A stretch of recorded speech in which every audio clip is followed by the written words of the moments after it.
हम लोग देखने वाले हैं एम एस एक्सेल में बेसिक जो फॉर्मेटिंग होती है उसको। हमारे पास सैम्पल डेटा है, इस तरीके से कुछ डेटा है हमारे पास। यहाँ पर डॉक्यूमेंट का टाइटल है, यहाँ पर सीरियल नंबर है, कोई भी सभी डेटा है उसका सीरियल नंबर है। यहाँ पर कॉलम 1 है, समझते हैं कि हम लोग यहाँ पर कोई नाम लिखा हुआ है, किसी का नाम लिखा हुआ है, नाम 1 2 3 4।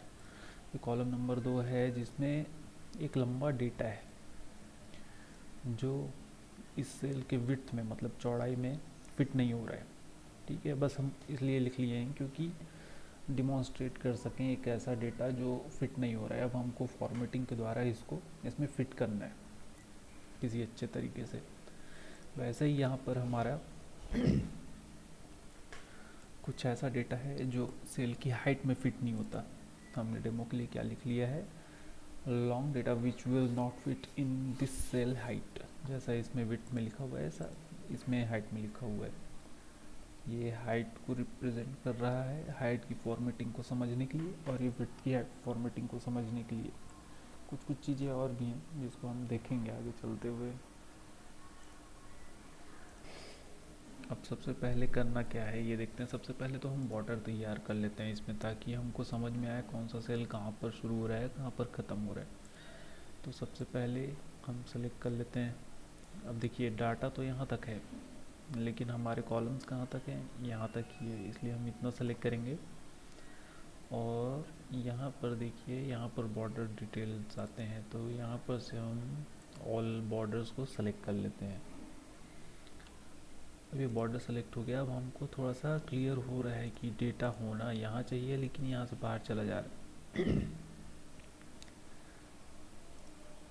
कुछ चीज़ें तो ऐसी हैं जिनको हम मैनुअली ही कर सकते हैं, लेकिन कुछ चीज़ें हैं जिनको हमको ऑटोमेटिक तरीके से जो टूल दिए हुए हैं उनके द्वारा करना पड़ेगा। जैसे ये है, इसकी विड्थ को हम सेट कर सकते हैं। ये सेट कर सकते हैं, लेकिन अब प्रॉब्लम यहाँ पर आएगी कि अगर आप इसको सेट करने का ट्राई करें तो हम देखते हैं प्रिंट व्यू में देख लेते हैं। देखिए ये पेज से बाहर चला जा रहा है। अब हमको इसको ऐसे सेट करना है कि ये पेज के अंदर ही रहे। तो अब कैसे करें, दो परेशानी है। परेशानी ये है कि अगर हम इसको विड्थ को बढ़ा देते हैं और डेटा पूरा दिखाते हैं तो ये पेज से बाहर चला जाता है। लेकिन अगर हम विड्थ को कम करते हैं तो होता यह है कि हमारा डेटा छुपने लगता है, ये प्रिंट आउट में आपको दिखाई नहीं देगा। अब करना ये है कि हमको कुछ ऐसे फॉर्मेट करना है कि पूरा का पूरा डेटा इसके अंतर्गत, ये जो पट्टी दिख रही है इसके अंतर्गत ही आ जाए। तो इसके लिए हम सबसे पहले करते हैं, जो हमारे पास लंबा डेटा है, जैसे यहाँ पर एक लंबा डेटा है, यहाँ पर से शुरू हुआ है, हमको दिख यहाँ रहा है क्योंकि इस कॉलम में और कुछ भी नहीं लिखा हुआ है, इसलिए इस कॉलम का डिटेल यहाँ दिख रहा है जैसा यहाँ दिख रहा है।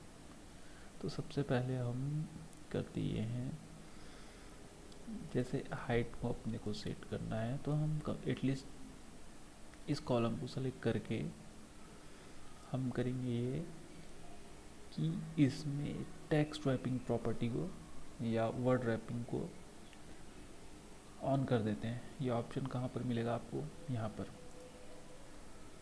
ये जैसे ही आप क्लिक करते हैं, जो आपका जो एक लंबा टेक्स्ट होता है वो हाइट में अपने आप को अरेंज करता है। मतलब जितनी विड्थ आपने दी है उसके अनुसार वो क्या करता है, अपने आप को ढाल लेता है, लंबाई को भले ही वो बढ़ा देता है। तो हमारी प्रॉब्लम सॉल्व हो गई, हम डेटा यहाँ पर शो कर सकते हैं। ऐसे ही कुछ हम इसके साथ भी कर सकते हैं, क्योंकि हमको इसको विड्थ में दिखाना है।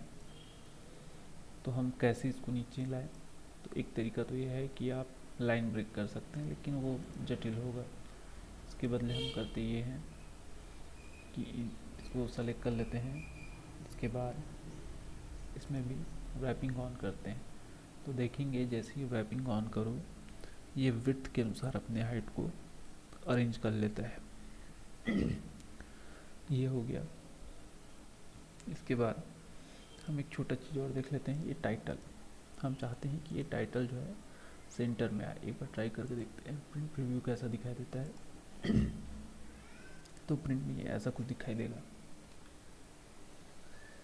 ऐसा दिखाई देगा। हम चाहते हैं कि ये सेंटर में आए, ये सेंटर में आए, थोड़ा बोल्ड हो जाए। तो क्या करेंगे, बैक चलेंगे, यहाँ से सारे कॉलम्स को सेलेक्ट कर लेंगे जितनी चौड़ाई है हमारे डॉक्यूमेंट की या हमारे डाटा की। इसके बाद हम सेलेक्ट करेंगे मर्ज एंड सेंटर। आप चाहें तो यहाँ पर एरो है, इसमें भी क्लिक करके कर सकते हैं या फिर सीधे सीधे ही कर सकते हैं। बाकी ऑप्शंस को बाद में देखेंगे, अभी फिलहाल मर्ज एंड सेंटर देखते हैं।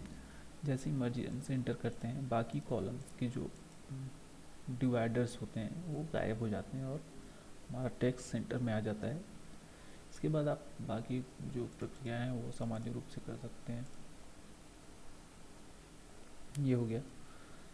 इस तरीके से हमारा जो डॉक्यूमेंट है वो एक बेसिक फॉर्मेट में दिखने लगा है। फाइल में जाके एक बार और प्रिंट प्रीव्यू देखते हैं। इस तरीके से अब हमारा डॉक्यूमेंट अच्छे से अरेंज हो चुका है।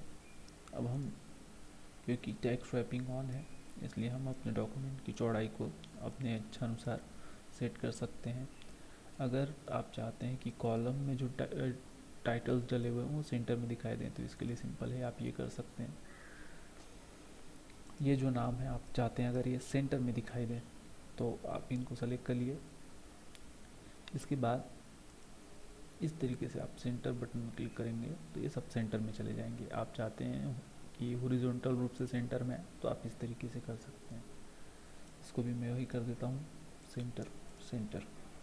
तो इस तरीके से आपका डेटा काफ़ी अच्छे रूप से अब दिखाई देने लगा है और आप इसे अच्छे से प्रिंट कर सकते हैं। बाकी एडवांस फॉर्मेटिंग के लिए हम बाद में ट्राई करेंगे, अभी फ़िलहाल इतना ही।